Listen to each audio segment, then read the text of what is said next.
ये जानकारी आपको भारतीय तटरक्षक की तरफ से दी जा रही है। समुद्र में तूफान आ रहा है। आपसे अनुरोध है कि आप नजदीकी बंदरगाह की तरफ चले जाएं।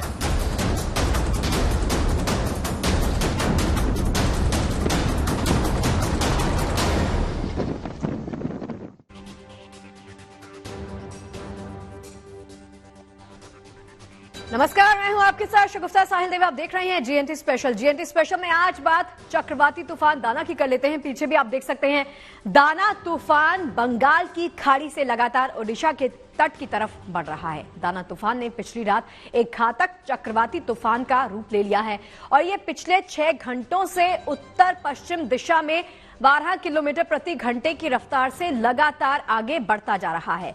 बंगाल की खाड़ी से उठा दाना ओडिशा के धामरा पोर्ट पर टकराएगा। आपको हम मैप के जरिए समझाते हैं चक्रवाती तूफान का रास्ता कैसे दिख रहा है। मयूरभंज, भद्रक, बालेश्वर, केंद्रपाड़ा, जाजपुर, जगत सिंहपुर, कटक में भारी बारिश को लेकर रेड अलर्ट इन तमाम इलाकों में जारी कर दिया गया है।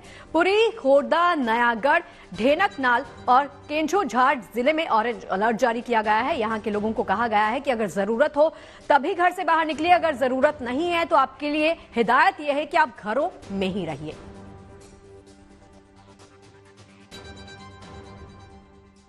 जहां ओडिशा, पश्चिम बंगाल पर दाना का सबसे ज्यादा असर होगा, तो वहीं 4 और राज्य दाना को लेकर अलर्ट पर हैं। झारखंड, कर्नाटक, आंध्र प्रदेश, तमिलनाडु के तटीय इलाकों में दाना को लेकर सतर्कता बरती जा रही है। बता दें, अब से कुछ ही घंटों में दाना का लैंडफॉल होने वाला है। तो तस्वीरों के माध्यम से आपको दिखा रहे हैं जहां पर अलर्ट जारी कर दिया गया है। यहां पर तमाम जो इलाके हैं और साथ लगते सीमावर्ती इलाके हैं, वहां पर लोगों को कहा गया है कि आप घरों में ही रहिए।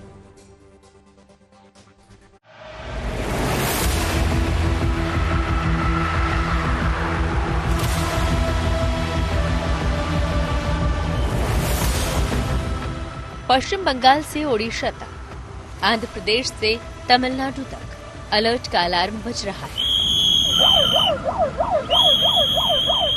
सागर की उफनती लहरें लगातार खतरे का संकेत दे रही हैं। समंदर का किनारा कहीं का भी हो, हर कहीं खतरे का लाल झंडा फहरा रहा है। समुद्र में तूफान आ रहा है। आपसे अनुरोध है कि आप नजदीकी बंदरगाह की तरफ चले जाएं। गरजती लहरों का ये शोर बता रहा है कि बंगाल की खाड़ी में उठा चक्रवाती तूफान दाना अब ओडिशा के तटों से बेहद नजदीक है। दाना तूफान ने आकर इन तटीय राज्यों में मानो सब कुछ किनारे लगा दिया है। चेतावनी दी जा रही है कि अगले कुछ घंटों में ये चक्रवाती तूफान तटों से टकराने वाला है। यही वजह है कि सरकार और प्रशासन तूफान से घमासान की तैयारियों में जुट गए हैं। साइक्लोन दाना जैसे जैसे तट के करीब पहुंच रहा है, बारिश और हवाएं तेज हो रही हैं। इस वक्त धामरा पोर्ट के पास बेहद तेज और मूसलाधार बारिश हो रही है, साथ में तेज हवाएं चल रही हैं और ये लैंडफॉल से थोड़े वक्त पहले का ये दृश्य है, हम आपको दिखा रहे हैं जो अभी, और लैंडफॉल शुरू होने में बस थोड़ा सा वक्त रह गया है, जब हवाओं की रफ्तार कहा जा रहा है 110 किलोमीटर प्रति घंटे और गस्टिंग स्पीड जिसे झोंका कहा जाता है वो 120 किलोमीटर प्रति घंटे की रफ्तार से होगी। हालांकि अभी भी हवाओं की रफ्तार काफी तेज है और बारिश भी बहुत तेज है। ये जो तूफान है काफी सारी बारिश लेकर आ रहा है। मौसम विभाग ने ऐसी ही आहट दी है, ऐसी ही आशंका व्यक्त की है। तूफान का सबसे ज्यादा असर ओडिशा और पश्चिम बंगाल पर होगा। भुवनेश्वर मौसम केंद्र के मुताबिक लैंडफॉल प्रोसेस 5 घंटों तक चलेगा। तूफान 120 किलोमीटर प्रति घंटे की रफ्तार से ओडिशा के उत्तरी हिस्से से गुजरेगा। मौसम विभाग के मुताबिक बंगाल की खाड़ी से आगे बढ़ रहा तूफान आज रात तक ओडिशा के तटीय इलाकों पर लैंडफॉल कर सकता है। ओडिशा के तटीय इलाकों में कई घंटों पहले तूफान के लैंडफॉल से पहले की एक्टिविटी शुरू हो चुकी है। इस वक्त हम लोग उड़ीसा के धामरा पोर्ट के बेहद नजदीक समुद्र के किनारे हैं और तूफान के आने से पहले समुद्र में जो हलचल है वो आपको दिखा रहे हैं। लहरें यहाँ काफी तेज हो गई हैं। हालांकि ये यहाँ पर जो लहरें होती हैं बहुत कम होती हैं नॉर्मली, लेकिन अभी बारिश हो रही है, हवाएं हवाएं तेज हो रही हैं, ऐसे में लहरें भी थोड़ी बढ़ रही हैं। आप देख सकते हैं फिशिंग जो बोट्स हैं यहाँ पर किस तरह से बांध कर रखे गए हैं, क्योंकि हवाओं में जो की गति से जो करंट है पानी में वो बेहद ज्यादा है। आप देख सकते हैं किस तरीके से जो फिशिंग बोट्स हैं उनको लगभग पानी अपने साथ खींच के ले जाने की कोशिश कर रहा है, लेकिन उसे बांध कर रखा गया है। ये पोर्ट है, दामरा पोर्ट है, और यहीं पर जो लैंडफॉल का प्रोसेस है वो शुरू होने वाला है। और उससे पहले जो स्थिति है, भारी बारिश हो रही है, तेज हवाएं चल रही हैं और प्रशासन की ओर से पूरी व्यवस्था की गई है। हालांकि यहाँ पर जो रहने वाले लोग थे, मछुआरे थे या जो स्थानीय लोग थे, उनको यहाँ से सुरक्षित इवैक्यूएट कर लिया गया है, निकाल लिया गया है और कोशिश की जा रही है कि कैजुअलिटी बहुत कम हो। जो टीमें हैं सभी को अलर्ट रखा गया है और ये जो प्रोसेस है ये कम से कम 3-4 घंटे तक चलेगा, लैंडफॉल का प्रोसेस। उसके बाद जो असली काम शुरू होगा, क्योंकि लैंडफॉल के प्रोसेस के बाद देखना पड़ेगा कि कहाँ क्या नुकसान हुआ है, पेड़ गिर गए हैं, सड़कें बंद हो गई हैं, किसी मकान को नुकसान पहुंचा है कि नहीं पहुंचा है। उसके बाद एजेंसियों का काम बढ़ेगा। फिलहाल सभी एजेंसियां मुस्तैद। ओडिशा के जिलों में समंदर का बदला हुआ मिजाज बता रहा है कि तबाही का तूफान किस रफ्तार से आगे बढ़ रहा है। पुरी में 4 दिन के होटल की बुकिंग पर रोक लग चुकी है। जगन्नाथ मंदिर और कोणार्क के सूर्य मंदिर को भी एहतियात के तौर पर बंद कर दिया गया है। तूफान से पहले करीब 3000 सैलानियों को वापस भेज दिया गया है। ये तस्वीरें ओडिशा के भद्रक जिले की हैं। मौसम विभाग के मुताबिक यह तूफान सबसे ज्यादा बर्बादी ला सकता है। भद्रक में सुबह लगातार भारी बारिश हो रही है। लैंडफॉल के समय ओडिशा के इन तटीय इलाकों में टाइडल वेव्स उठने की चेतावनी भी जारी की गई है। टाइडल वेव्स की आशंका से मौसम विभाग ने ओडिशा के केंद्रपाड़ा, भद्रक और बालासोर के लिए साइक्लोन वार्निंग जारी कर दी है। तो टाइडल वेव है वो लगभग 1 से 2 मीटर हाइट का होने का संभावना है और सबसे ज्यादा टाइडल वेव केंद्रपाड़ा, इसके बाद भद्रक और बालासोर डिस्ट्रिक्ट में होने वाला है। और जो रेंज हम दे रहे हैं 1 से 2 मीटर। इसके साथ साथ पूर्व मदीनपुर का जो कोस्टल एरिया है वहाँ भी सिस्टम से जा सकता है। दक्षिण 24 परगना और जगतसिंहपुर के पास 0.5 मीटर से 1 मीटर तक टाइडल वेव आने का संभावना है। ये सभी देखते हुए हम साइक्लोन वार्निंग जारी कर रहे हैं। बताया गया है कि दाना के लैंडफॉल के साथ ओडिशा के तटीय इलाकों पर 20 सेंटीमीटर बारिश हो सकती है। भद्रक, केंद्रपाड़ा सहित कुछ जगहों पर 30 सेंटीमीटर यानी 12 इंच से ज्यादा बारिश हो सकती है। इसे देखते हुए ओडिशा के 14 जिलों में 10 लाख लोगों को अब तक शिफ्ट किया गया है। कोस्ट गार्ड, एनडीआरएफ और नेवी की टीमें अलर्ट पर हैं। कई जगहों पर मेक शिफ्ट राहत शिविर बना दिए गए हैं। जो किनारा है, धामरा पोर्ट है, ये पोर्ट एरिया है। यहाँ पर जो तैनात किया गया है इंडियन कोस्ट गार्ड का जहाज किसी भी आपदा से निपटने के लिए, वो भी मैं आपको दिखा रहा हूं। और ये पूरे इलाके में, खासतौर पर बंगाल और उड़ीसा का जो कोस्टल बेल्ट है, यहाँ पर Indian coast guard, Indian navy, NDRF की टीम, इसके अलावा स्टेट डिजास्टर मैनेजमेंट की टीम, पुलिस प्रशासन, सभी को अलर्ट पर रखा गया है। जो रेस्क्यू सेंटर है वो भी हम आपको दिखाने की कोशिश करते हैं। ये समुद्र के ठीक किनारे एक मेकशिफ्ट साइक्लोन शेल्टर बनाया गया है, जहां पर जो स्थानीय लोग हैं, जो समुद्र के बेहद किनारे रहते थे, खासतौर पर मछुआरे जो हैं, उनको, उनका कच्चा घर है, डूबने और टूटने की आशंका बहुत ज्यादा है। गांव है जो किनारे पर, उनको यहाँ पर लाकर रखा गया है। उनको यहाँ पर खाना पीना जो है सरकार की ओर से वो दिया जा रहा है। और इसी तरह के जो साइक्लोन शेल्टर्स हैं वो इन इलाकों में बनाए गए हैं, ताकि जब तक ये तूफान पूरा ना हो जाए, ओवर ना हो जाए, लैंडफॉल का प्रोसेस खत्म ना हो जाए, तब तक ये यहाँ पर रहेंगे।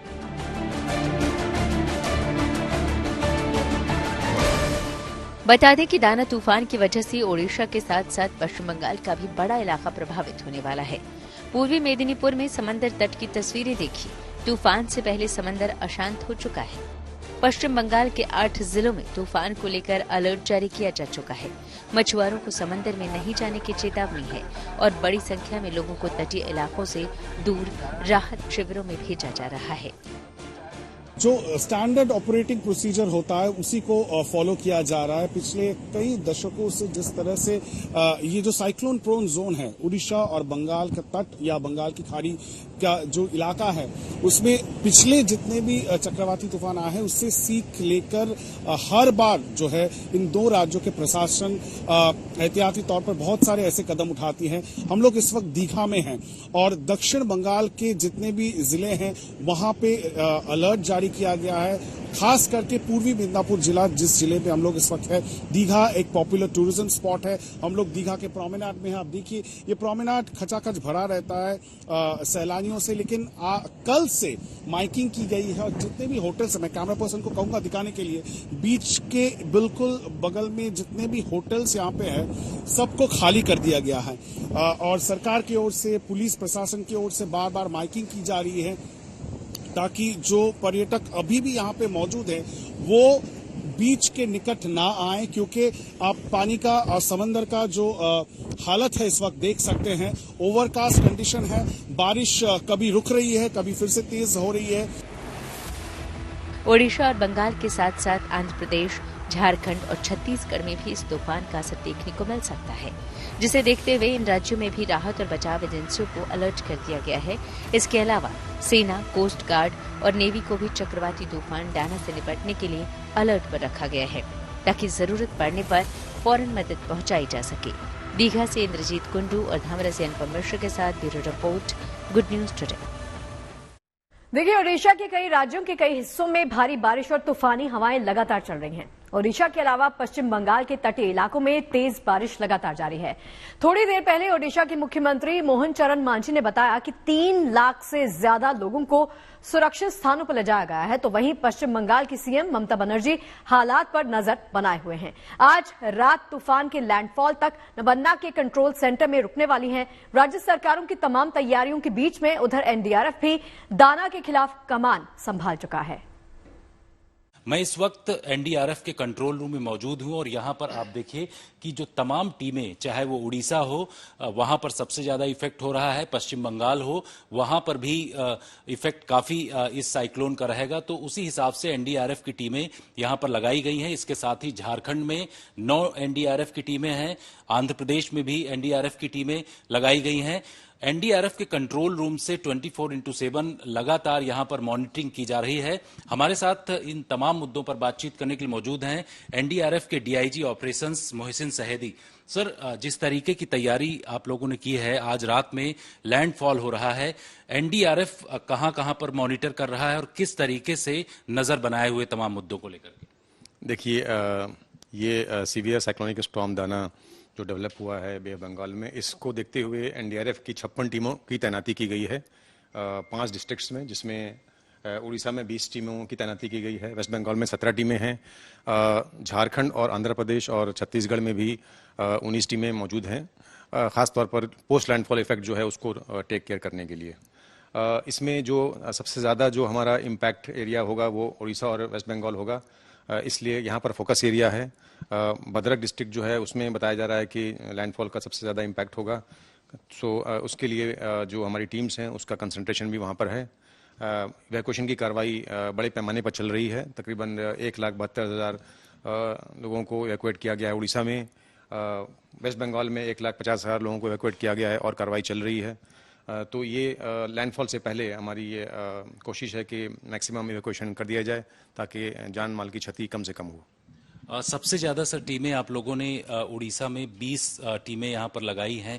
किस तरीके से इक्विप्ड हैं एनडीआरएफ की टीमें, क्योंकि ये कहा जा रहा है कि जो स्पीड होगी हवा की इस इलाके में ज्यादा होगी, तो उसके लिए एनडीआरएफ ने किस तरीके की तैयारी की? जी बिल्कुल, अभी फिलहाल जो मौसम है क्लाउडी है उड़ीसा में, मॉडरेट रेन्स हो रहे हैं, जो विंड स्पीड है तकरीबन 50 के आसपास बताई जा रही है, और जैसे ये लैंडफॉल होने के नज़दीक पहुंचेंगे तो स्पीड बढ़ेगी और तकरीबन 100 से 110 और गस्टिंग स्पीड 120 लैंडफॉल के समय पर होगी। तो उसको देखते हुए जो प्रीएम्प्टिव एक्शन हमारा है वो इवैक्यूएशन होता है। लैंडफॉल के समय हमारा कोई एक्टिविटी होती नहीं है, बिकॉज उस समय सभी को, जो रेस्क्यूअर्स भी हैं, कम्युनिटी है, सभी को इंडोर्स कन्फाइंड रहना है और पोस्ट लैंडफॉल एक अप्रिसिएशन लिया जाता है कि क्या डैमेज हुआ है, खासकर इंफ्रास्ट्रक्चर, और उसके हिसाब से कार्रवाई की जाती है।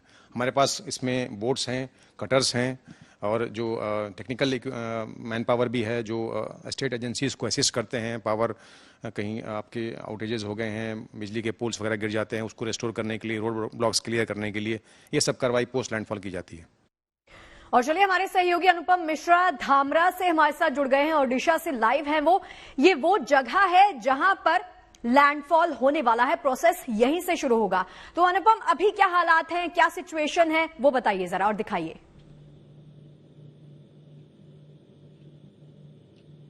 जी शगुफ्ता, बिल्कुल अभी इस वक्त हालांकि बड़े अचरज की बात है कि सुबह से यहाँ पर बड़ी तेज हवाएं चल रही थी, बारिश भी बहुत तेज हो रही थी, लेकिन अभी बारिश भी बहुत हल्की हो गई है, हवाएं भी बहुत कम हो गई हैं। तो ये अक्सर कई बार ऐसा होता है कि लैंडफॉल से थोड़ा पहले हवाएं एकदम से बंद हो जाती हैं, तो हो सकता है कि ये वो सिचुएशन, वो हालात हैं जहां पर जो तूफान से पहले एक शांति कही जाती है कि तूफान से पहले शांति का माहौल होता है, वैसा कुछ है यहां पर। हालांकि प्रशासन की ओर से पूरी तवज्जो दी जा रही है और हर जगह अलर्ट मोड में प्रशासन है। एनडीआरएफ बोलिए, कोस्ट गार्ड बोलिए, इंडियन नेवी तक को अलर्ट पर रखा गया है। जो डिजास्टर मैनेजमेंट की टीम है, जो पुलिस है, प्रशासन है, हर कोई अलर्ट है। खासतौर पर जो कोस्टल बेल्ट है और खासतौर पर जो धामरा, जहां पर इस वक्त मैं हूं, यहां से लेकर भितरकनिका, इस दो जगहों के बीच में लैंडफॉल होने की बात है, रात में लैंडफॉल होने की बात है और सुबह तक ये लैंडफॉल का प्रोसेस चलेगा जो बताया जा रहा है। और जो हवाओं की गति होगी 100 से 110 किलोमीटर प्रति घंटे की रफ्तार की होगी और 120 गस्टिंग स्पीड, यानी जो झोंका बीच बीच में आता है वो गस्टिंग स्पीड बोलते हैं, वो 120 किलोमीटर प्रति घंटे की रफ्तार की होगी। हालांकि जो दो बातें होती हैं, एक तो कैजुअलिटी होती है, दूसरा डिस्ट्रक्शन होता है। अब कैजुअलिटी के लिहाज से अगर देखा जाए तो पिछले 4-5 वर्षों में तकनीक भी काफी उन्नत हो चुकी है। जो मेट प्रेडिक्शन होता है, वेदर प्रेडिक्शन होता है, वो भी काफी एक्यूरेट होने लगा है, जिसकी वजह से जो कैजुअलिटी होती थी पहले, उसको काफी कम किया जा चुका है। और जीरो कैजुअलिटी पॉलिसी एक तरह से ये लेकर पिछले 3-4 सालों से उड़ीसा सरकार चल रही है। तो इस बार भी वही कोशिश है कि जीरो कैजुअलिटी की जाए। उसके लिए पहले से चूंकि पता चल गया है, पाथ पता चल गया है, जहां पर लैंडफॉल होना है उस जगह का पता चल गया है, तो उन जगहों पर से इवैक्यूएशन बहुत अच्छे से किया जाता है। अब तक पूरे उड़ीसा में लगभग 3 लाख लोगों को इवैक्यूएट किया जा चुका है। खासतौर पर ये जो धामरा है, भितरकनिका है, पुरी, पारादीप, बालासोर, इन सब इलाकों से लोगों को, जो वल्नरेबल इलाके हैं, जो लो लाइंग एरियाज हैं, जो समुद्र के बेहद नजदीक के किनारे के लोग हैं, जो कच्चे घरों में रहते हैं, उनको साइक्लोन शेल्टर में शिफ्ट किया जा चुका है। तो ऐसे में कैजुअलिटी काफी कम होगी, ये अनुमान लगाया जा रहा है। जीरो कैजुअलिटी पॉलिसी लेकर प्रशासन चल रहा है। वहीं दूसरी ओर डिस्ट्रक्शन की अगर हम बात करें तो ये हवाओं की गति पर निर्भर करता है। जबकि 120 किलोमीटर प्रति घंटे की रफ्तार से अगर हवाएं चलती हैं तो थोड़ा बहुत डिस्ट्रक्शन होने की बात है।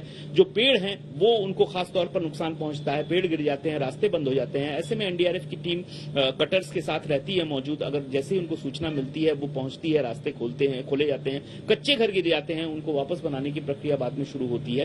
तो अब ये, इससे पहले हमने देखा है 250-260 किलोमीटर प्रति घंटे की रफ्तार से भी उड़ीसा में तूफान आए हैं, लेकिन इस तूफान की गति उतनी नहीं कही जा रही है। 120 किलोमीटर गस्टिंग स्पीड है। ऐसे में पेड़ों को जरूर नुकसान पहुंचेगा, रास्ते बंद होंगे तो उसको खोलने के उपाय बंदोबस्त किए जा चुके हैं। जी चलिए, अच्छी बात देखने वाली यह है कि सरकार की तरफ से, प्रशासन की तरफ से सारी टीमें अलर्ट मोड पर हैं और पुख्ता इंतजाम किए गए हैं ताकि किसी को किसी प्रकार का कोई नुकसान ना हो। अनुपम, बहुत बहुत शुक्रिया इस जानकारी को साझा करने के लिए। तो देखिए, दाना के विरुद्ध ओडिशा के इस युद्ध के बीच ही सैंड आर्टिस्ट सुदर्शन पटनायक ने पुरी के तट पर दाना तूफान को लेकर सतर्क और सावधान रहने के लिए कलाकृति बनाई है। आप देख सकते हैं, देश में कोई त्योहार हो या कोई अहम घटना, हर मौके पर सुदर्शन पटनायक ओडिशा के तट पर अपनी कला के जरिए संदेश देते नजर आते हैं। ऐसे वक्त में जब ओडिशा चक्रवाती तूफान का सामना कर रहा है, सुदर्शन पटनायक ने इस खास कलाकृति के जरिए लोगों से सावधानी बरतने की अपील की है। तो दाना से जुड़े हुए तमाम अपडेट्स भी आप तक पहुंचाते रहेंगे। फिलहाल हमें इजाजत दीजिए और आप देखते रहिए GNT। नमस्कार।